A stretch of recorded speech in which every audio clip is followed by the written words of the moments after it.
Death is an important part of television. While upbeat, fun-time fests like Friends and Community prefer to milk their drama from the teat of interpersonal relationships, other shows will turn to darker places for their twists and turns, as there's nothing quite like the looming threat of a giant Acme anvil hanging over the cast's heads to keep things interesting. George? While it's true that some of the following deaths have never truly derailed the remainder of their respective programming, they were certainly never the same again. I'm Ben from What Culture, and here are 10 main character deaths that killed great TV shows. Number 10. Fox Mulder, The X-Files. While The X-Files never technically killed off our favourite conspiracy-mad FBI agent, its on-again, off-again treatment of the character over the next 2 seasons kinda made us wish it had. It was thought at one point that the season 7 finale, Requiem, might well be the series finale, but despite this, the writing staff perversely decided to throw in a whole bunch of cliffhangers, and then the series got renewed. Having ousted one half of its core duo, Robert Patrick was brought in as Special Agent John Doggett. Serious, skeptical, he was everything his predecessor wasn't.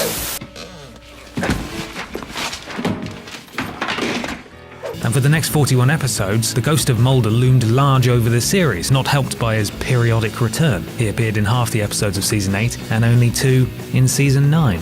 Weird. Number 9. Bobby Singer, Supernatural.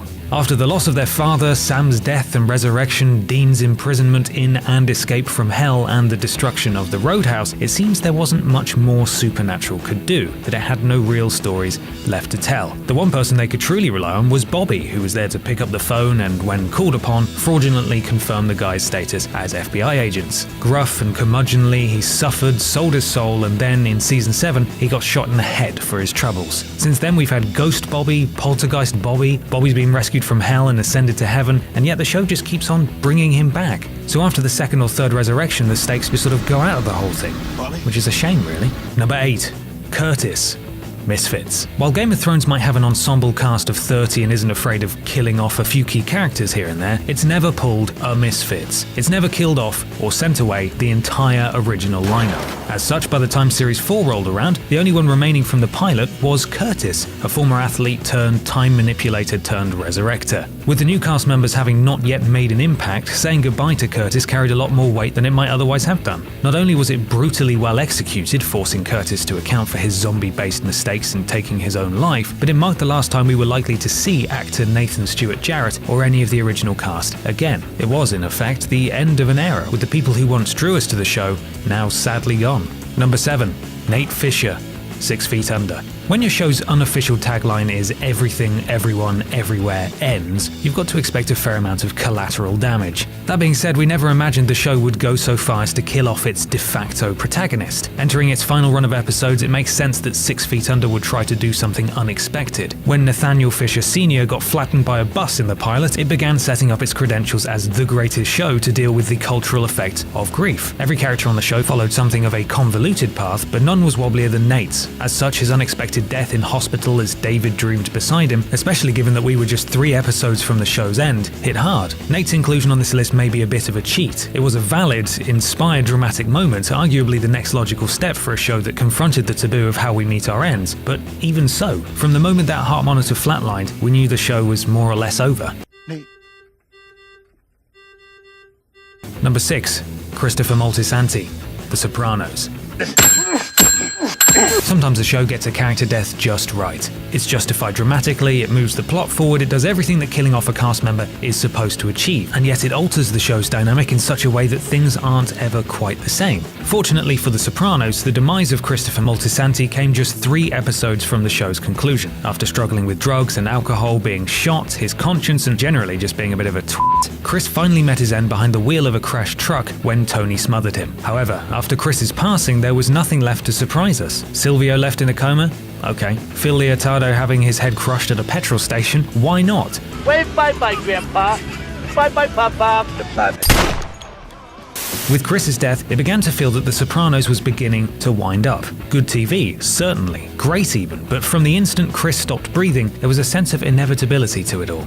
Number 5. Yanto Jones, Torchwood.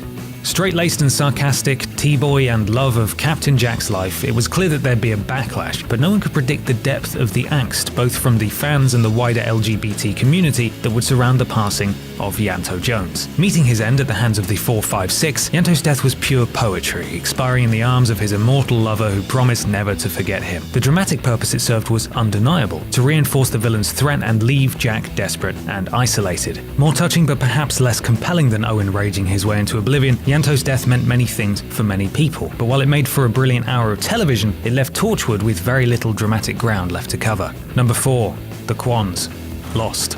For a show that was never afraid to kill off its regulars, it was perhaps amazing that its longest-lasting couple made it to the end of season 6, but it only made their eventual fate seem all the more brutal. Having been kept apart for near enough 2 seasons, with Sun back in the real world and Jin apparently lost at sea, their reunion was always going to make for tearful viewing, particularly when the two of them lost their lives as the Dharma submarine flooded. Their recovery of their memories from the island was a resurrection of sorts, but it sort of got lost in the flood of people undergoing similar experiences, such as Sawyer's reunion with Juliet. Say what you want about Damon Lindelof and Carlton Cuse's forget about the mysterious love conquers all approach, but it's hard not to feel that certain characters came out the worse for it, not least Sun and Jin. Number 3. Batiatus. Spartacus. Batiatus, played by John Hannah, was one of those villains that you just love to hate, or hate to love, or any variation thereof. The important thing was that his presence in Spartacus made the show better, moving seamlessly from joviality to ruthlessness and back again. Batiatus comes from the Joffrey school of power, ordering the deaths of women and children at whim, and meets his end with his usual foul-mouthed determination. His home drowning in blood, his wife lying wounded at his feet, fearful but unbowed, he defiantly offers his neck, justifying his actions with his dying breath. Spartacus is more or less certain to dispatch each of the series' villains one by one before meeting his own historical demise. But while many pose more of a physical threat to him, none of his adversaries can get under his skin the way Batiatus did. Number 2. Rita Bennett. Dexter. Oh, Rita Bennett. Lovely, innocent Rita. A single mother whose abusive deadbeat ex is locked up and who, as if things weren't already hard enough, inadvertently ends up getting it on with a serial killer. They got married, had a child of their own, and then in the season 4 finale, Rita was found in the bath by Dexter, having been brutally murdered by the Trinity killer, and Harrison, their infant son, left wailing amidst the gore. Tragically, Dexter's fascination with Trinity, which prevented him from killing Arthur outright, led to Rita's murder, the eventual shipping off of Cody and Asta to their grandparents, and the breakdown of the family unit that Dexter had worked so hard to construct, and with it went the emotional heart of the show. Though season 7 was arguably a peak for Dexter after the lackluster season 5 and weak season 6, it's difficult not to feel that the show has, for some time, just been playing out the clock. Number 1. Curtis Manning.